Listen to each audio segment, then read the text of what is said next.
Di rumah sederhana di Listra, seorang perempuan yang sudah tua bernama Lois duduk di sudut ruangan. Jemarinya yang rentah membalik gulungan kitab suci. Suaranya bergetar tetapi tegas saat membacakan janji-janji Tuhan. Di sebelahnya Eunike, putri yang mewarisi matanya yang teduh, menggendong seorang anak kecil, Timotius. Malam demi malam, matanya yang teduh menggendong seorang anak kecil, Timotius. Malam demi malam, kisah Musa, Daud, dan nabi-nabi mengisi telinga kecil itu. Menanamkan biji iman yang suatu hari akan tumbuh melampaui batas kota mereka. Mereka tidak punya mimbar megah, tidak ada pengeras suara, tidak ada panggung, hanya ada meja makan, doa yang sederhana, dan hati yang terbakar oleh kasih Allah. Namun dari ruang kecil itulah lahir seorang penggembala muda yang akan menjadi sahabat dan rekan pelayanan Rasul Paulus.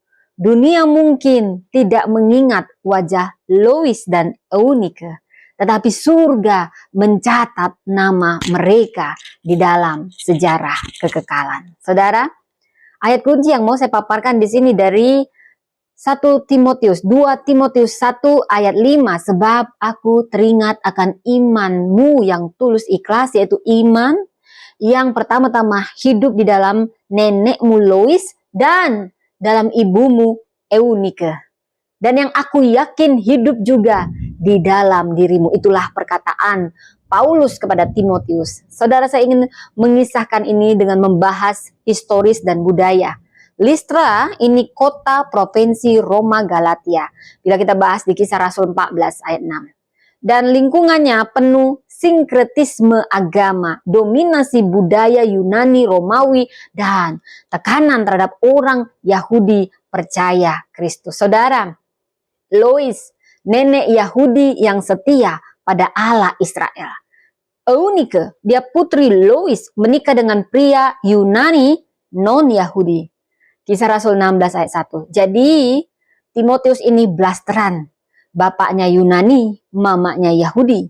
Saudara, anak berdarah campuran Yahudi Yunani ini menghadapi pergumulan identitas imannya di tengah dua budaya. Saudara, aku teringat akan imanmu.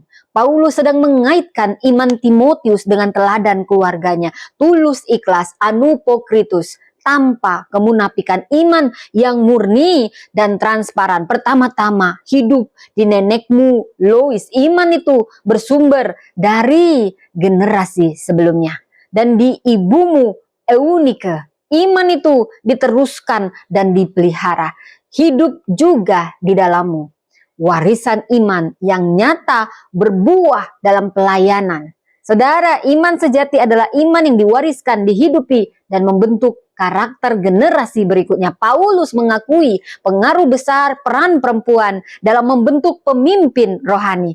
Allah bekerja melalui garis keturunan rohani, bukan sekedar biologis. Mazmur 78 ayat 4-7. Keluarga, tahukah Anda, keluarga adalah ladang misi pertama. Ulangan 6 ayat 6-7. Perempuan itu memiliki mandat spiritual untuk menjadi penjaga dan penerus iman. Amsal 31 ayat 26-28. Saudara, ada 7 teladan yang perlu kita teladani dari Lois dan Eunike. Pertama, iman yang murni. 2 Timotius 1 ayat 5. Iman tanpa kemunafikan akan membawa kuasa transformatif. Kita dipanggil untuk autentik dalam iman, bukan sekedar religius di luar, saudara. Kedua, kesetiaan di tengah tantangan. Saudara, kita pasti tahu Allah dapat bekerja meski dalam keluarga yang berbeda iman. Bagi istri, suami istri yang tidak seiman, tetaplah setia membimbing anak-anak Anda dalam iman Kristen. Dan yang ketiga, teladan pendidikan firman sejak dini. 2 Timotius 3 ayat 15, di mana Lois dan Eunike memberi pengetahuan firman Allah untuk membentuk iman anak-anak mereka. Perempuan dan kita semua dipanggil untuk menjadi pendidik rohani di rumah. Dan yang keempat, doa yang konsisten. Mazmur 145 ayat 4. Doa itu menghubungkan generasi kepada Allah. Menjadi pendoa siapaat untuk generasi berikutnya. Itu tugas kita bersama. Yang kelima, teladan hidup yang nyata, saudara. Yakobus 2 ayat 17, iman harus dibuktikan lewat perbuatan. Jadikan hidup sebagai Alkitab terbuka bagi keluarga terutama dan dimanapun, saudara. Yang keenam, investasi jangka panjang. Panen rohani butuh ketekunan. Panen rohani butuh ketekunan. Jangan menyerah, saudara, meski hasil tidak terlihat langsung. Dan yang ketujuh, mentoring antar generasi. Titus 2 ayat 3-5. Perempuan senior harus membimbing yang muda. Bangun komunitas mentoring perempuan di gereja. Jadi dari sini juga kita harus mewaspadai. Jangan sampai iman kita hanya tradisi. Beribadah hanya karena kebiasaan. No. Dan bukan karena hubungan pribadi kita dengan Tuhan. Kekristenan bukan agama, tapi relasi, hubungan pribadi dengan Tuhan. Kemudian jangan sampai kita tidak berani menegakkan kebenaran. Tahukah Anda, saat Anda diam, saat keluarga Anda menyimpang dari firman, Anda berdosa. Saudara, dari sini juga kita belajar jangan sampai terjadi pengabaian pendidikan rohani. Fokus pada materi. Jangan mengabaikan pembentukan rohani anak. Saya bisa membilang Lois Eunike mereka mempunyai iman yang menembus generasi. Apa itu iman yang menembus generasi? Iman yang sejati dan dimulai dari hati yang murni dan harus dihidupi sebelum diajarkan dan harus diwariskan untuk melahirkan pemimpin rohani. Keduanya juga memberikan warisan yang tidak akan pernah lapuk. Mazmur 74 ayat 4-7. Kenapa? Karena warisan iman adalah warisan yang kekal. Warisan materi akan habis, tapi iman kekal. Keluarga itu adalah ladang misi pertama kita. Generasi masa depan tergantung investasi rohani hari ini. Saudara, Lois dan Eunike juga teladan bagaimana mereka menjadi perempuan penjaga api iman dimulai dari keluarga. Titus 2 ayat 3-5. Perempuan dipanggil menjaga kemurnian iman siapapun kita, saudara, baik laki-laki perempuan. Tapi terutama di sini perempuan dari teladan Lois dan Eunike, kita harus menjaga kemurnian iman. Dan kita yang lebih tua harus membimbing generasi yang lebih muda. Jangan biarkan padam api iman itu, karena itu harus dijaga bersama. Iman yang menembus generasi.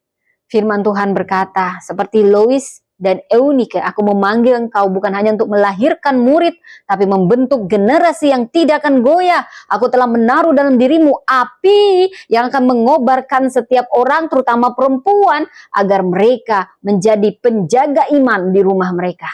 Jangan takut pada keterbatasan sumber daya, karena sumberku tidak terbatas. Seperti Lois yang setia meski dunia tidak melihat, aku memanggil setiap engkau untuk menabur tanpa henti karena tuaianmu akan melampaui hidupmu. Katakan saudara, aku adalah perempuan yang dipanggil untuk menjadi pewaris dan penerus iman. Aku akan menjaga api kebenaran di rumahku, di komunitasku. Aku menanam benih firman di hati generasi berikutnya. Aku bukan hanya pelintas zaman. Aku adalah pembentuk masa depan dalam Kristus. Aku hidup, berakar, berbuah untuk kemuliaannya. Saudara, mari kita menjadi Lois dan Eunike saat ini, saudara.